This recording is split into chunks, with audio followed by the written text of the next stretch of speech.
Welcome to the new episode of Elephant in the Groom with your host, Big Eddie Uzi, live from Chicago. Let's go.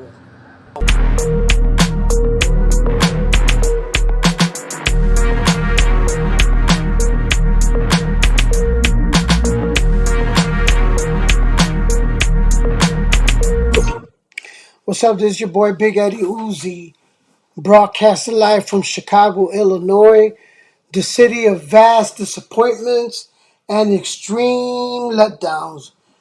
Today's show is going to be a Debbie Downer. It's Sunday. I know a lot of you are getting ready to go to church, praise God, worship. God bless you. Do a little prayer for my family. I wanted to get on here. I got really sick after my first interview.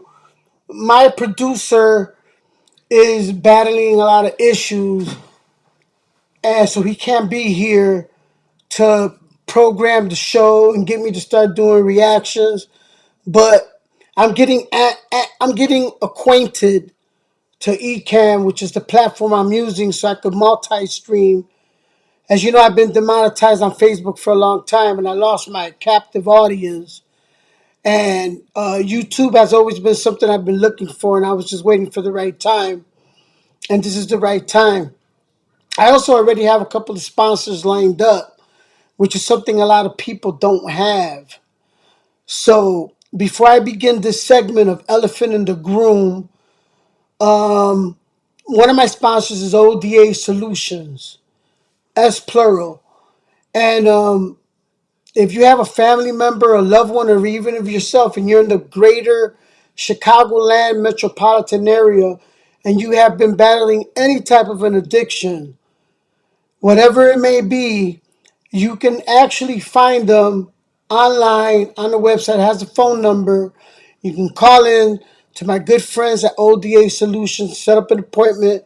They do behavioral, mental, and of course addiction, all types of addiction.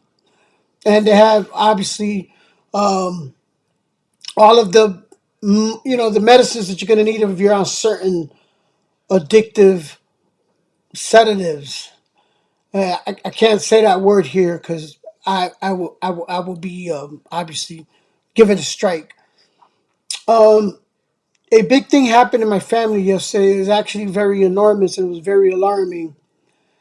My daughter got shot while she was attending a Puerto Rican festival in the Humboldt Park community of Chicago, Illinois.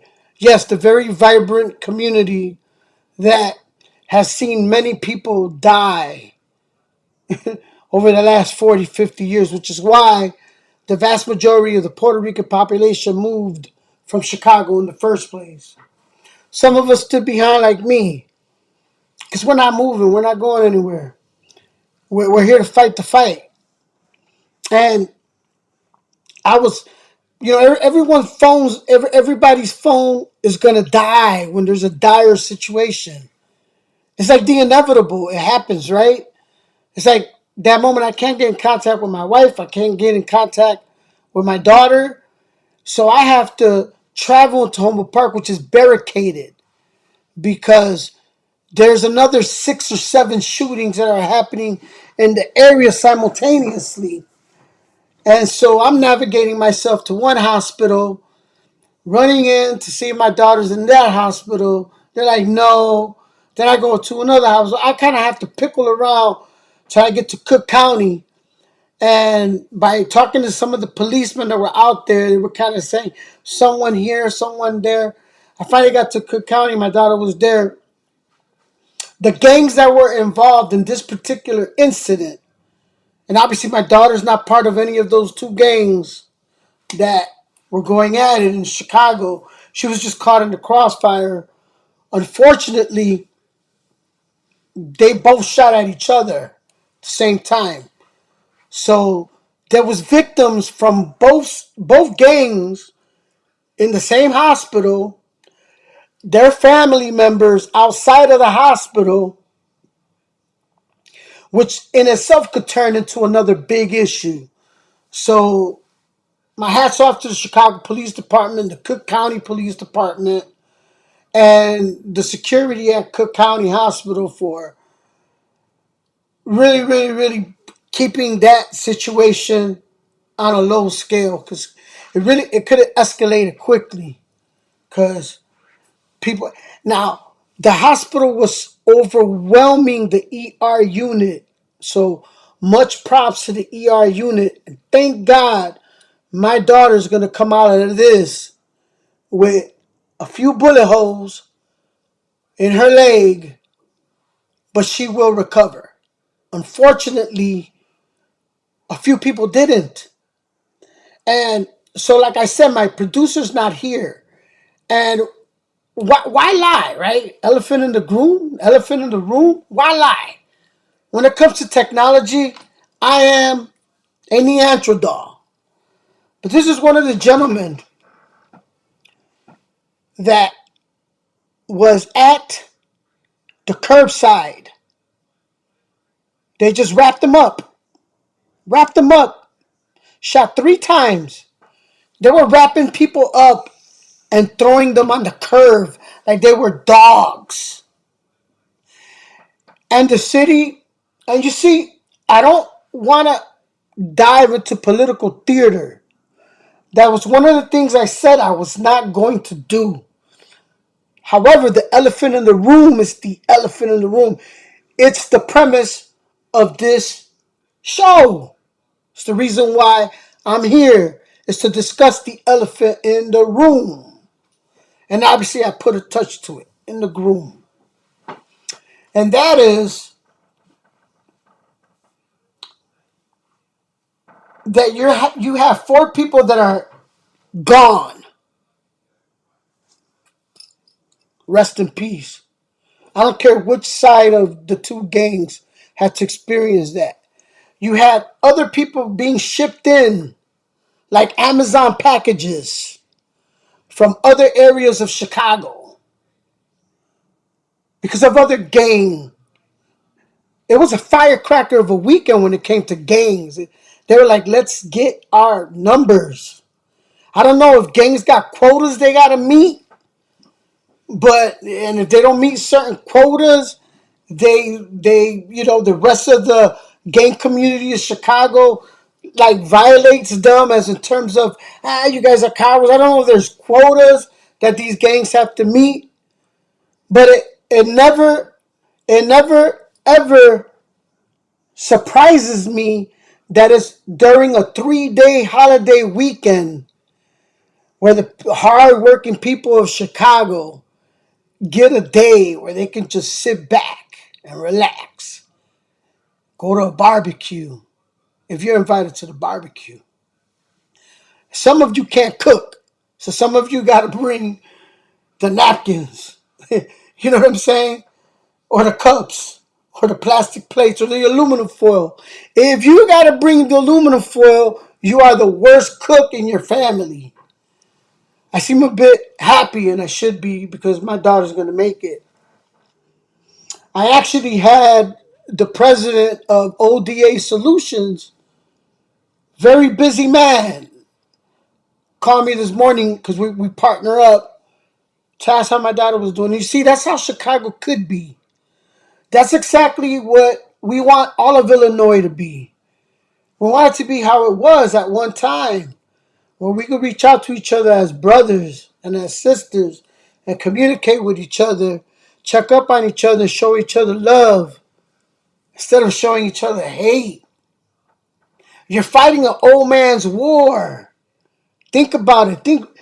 For all you young brothers in Chicago, man, think about it. You're fighting my war. When I was young in the streets, and we had different levels of decorum and ethics when we did it. And you're fighting a dead man or an old man's war. Instead of investing in yourself, the most prized possession in this universe is yourself, unique, a 1 out of 1. There is no other versions of you. And so I had to come on here this morning. First of all, I had to follow up on my complete bomb of a video that I did on my first video I ever posted. I had anticipated that would happen, and it did. Good. Get it out the way. Every episode continues to get better, right? You become to get a better programmer and a director and an editor of your own content. You get to allow your natural juices start flowing like the Nile River. But that first one, give it to the game. The big L. Psst, charge it to the game. Psst, put it on the street's credit card. But there is a serious situation in Chicago, and there is a civic responsibility that every person that was elected to represent every aldermanic ward in Chicago, Cook County, every seat, including the mayoral seat, you have a civic responsibility to work with all aspects of policing, whether it's state and government, sometimes even regional help. You know, I remember when I was younger and I lived in New York City, and Philadelphia just was going through a real rough period. And they asked New York for help. And New York helped the city of Philadelphia. I remember when the city of New York, and I forget if it was during the David Dinkins administration or if it was during the Koch administration, couldn't pass an educational budget. And they asked Philadelphia, who had passed a budget for 2 years. It was already passed for 2 years, and they had access money left over. And they asked the city of Philadelphia, the city of brotherly love, if you could help us try to kind of float our budget till we pass something at Albany. And they did. Philadelphia said, here you go. That's how we're supposed to work as a country. Remember, the president of the United States, whether you love him or you hate him, ran under the infamous initials of Make America Great Again. I don't think he meant rural America or urban America. I think he meant America. Make America. That's me and you. No matter where you are, what side of the aisle you stand on, whether you don't even care about politics, you just want to know if Ohio State beat Texas, which they did. Whether you just want to know if who's going to be the home run champion this year, Kyle's looking real good, ain't he? Whether you want to know if church service is open because you want to go to that big barbecue, or you have to rush to the hospital at 1 o'clock in the morning because your daughter's been shot. And everyone's vulnerable at that time. And even though there's people out there crying over their loved ones, these kids were essentially trying to kill each other. But we're outside worried in dire straits. Unfortunately, the vast majority of them made it. But you're talking about inches here or inches to the right or up or down, and people are sitting around talking about funeral arrangements. The average kid, look, when you go to the average ER in America, I think I worked the Medicare and Medicaid population for about 25 years of my life. That was the census I catered to. I believe that the average ER patient is 47.5 years old. And obviously that's when you put everyone in the blender. That's a baby who's in the hospital because it was just born, an 80-year-old who's getting a quadruple bypass surgery, and then your average person that's sick The average age of an ER patient in Chicago is 32.6.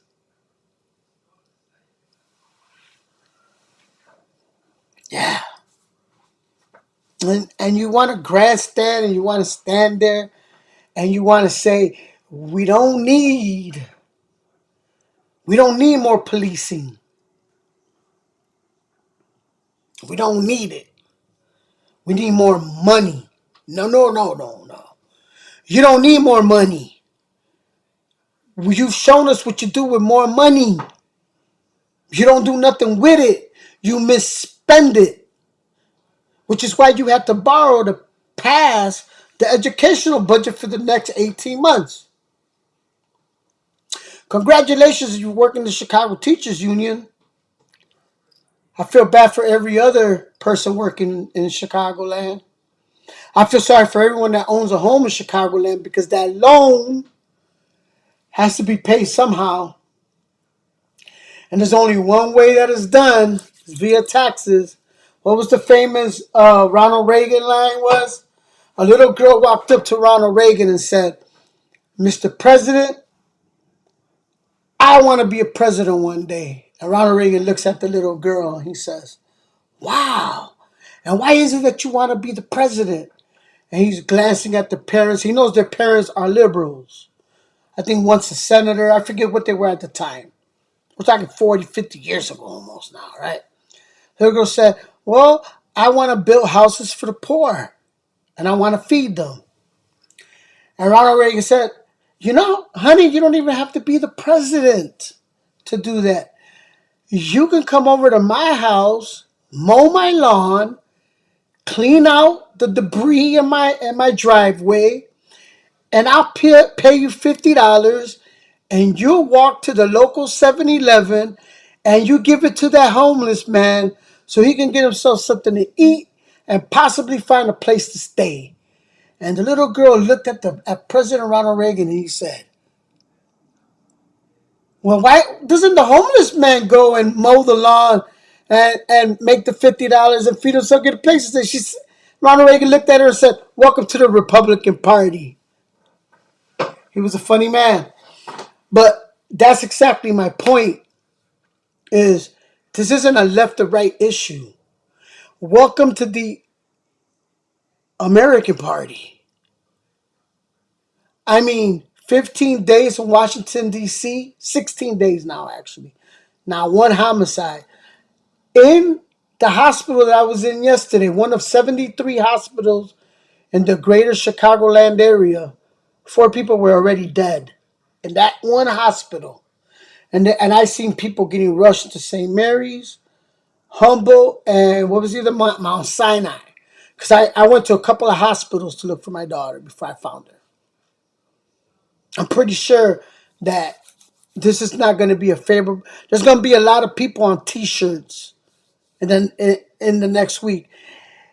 You know how many people die in Chicago?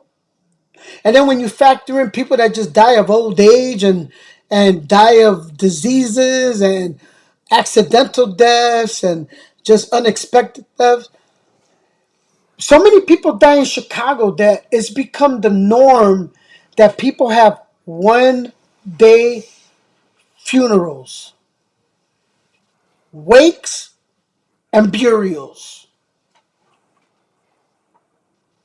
If you get very lucky, you can have the wake in the evening and then bury them in the morning. It's getting to the point where you got to do everything in one day. That's how bad it is in Chicago. Real estate, what is it that they say is about supply and demand, right? Why are the prices of supply and demand? You should see the cemeteries in Chicago. Supply and demand. And now I'm a poor comedian. I always say that. Poor. And poor not because I'm poor. Poor because a lot of comedy is in poor taste. So that's why I call myself the poor comedian. Because a lot of my comedy is in poor taste. But it's not vulgar. But Why do they put fences around cemeteries? Because people are dying to get in, right? Well, in Chicago, they can't even afford to get in. Can you imagine what they're going to have? They're going to have rent-to-own cemeteries. That's how bad it's going to get. Because the price for that 1 day funeral, wake, and burial is so high, you're going to have to rent to own it. Rent to own. Like these weird credit, like these karma credits type of things, right? Well, boost your credit and bury your person in this cemetery. And watch your credit go from 500 to 620. And by the time it gets there, we'll probably bury you here too. Anyways, I just wanted to come on early and follow up on my live video. I think I got 1 like. They say you got to do this every day, 3 times religiously. And your audience goes. And obviously, when I start reacting to videos and injecting some of my satire, some of my commentary, and obviously have a programmed show, it'll start to attract more people that they said are like-minded. But unlike a lot of other people, I don't necessarily like to be in an echo chamber. I don't necessarily want to be in a room with a lot of people that are like me. I like a variety. The spice of life is variety. I like a variety of people. I like a variety of different minds. And I even love it better when they all work together for a common goal. So I wanted to come on here. Obviously, it's a somber day. And I want to thank a lot of you for your well wishes. And subscribe and like if you want to. That's all I care about. I'm not asking you for your money. The other sponsor is narcolawyers.com with an S, plural. Narcolawyers.com. Jimmy the Bull. He'll make you an offer you can't refuse. Proven lawyer, licensed in both Illinois and in Indiana, and I believe California and Florida. And if it's a federal case, he's licensed in all 50 states.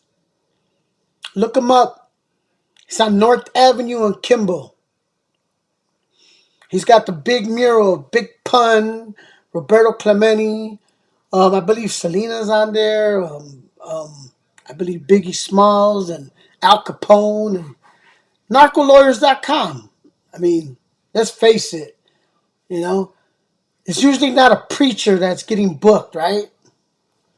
So if you're having issues with the law right now and you really love your freedom, I think you should really love your freedom, and you're having issues with the law right now, especially in Chicago, get with my boy Jimmy at narcolawyers.com. Give yourself a fighting chance. Jimmy been knocking out cases since I was yay big. Anyways, this is your boy Big Eddie Uzi. It's been a pleasure to grace your living rooms, bedrooms. Maybe you're taking a number 2. And if you in there, squeeze the Charmin for me. I'll see you on the next Stampede. And remember, you're one-on-one. Act like it. Also remember, I'm a terrible, terrible, terrible producer. So I'm finishing the show now. Catch you on the other side of the viaduct.